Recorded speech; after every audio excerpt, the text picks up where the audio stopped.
We got nails to hold in the Mentos, but we haven't put the Mentos in yet. And you can see that these are attached on here and here. We have a rope right here. We have tape right here. And there's tape at the top to block it. And we put a hole right here so the bolt can go in. As you can see, the Mentos went in here. The bolt blocked them from falling through, but at first we thought it wouldn't fit, but it did. 1, 2, 3, 4.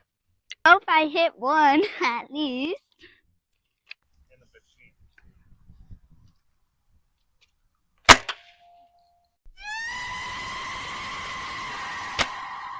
Boy!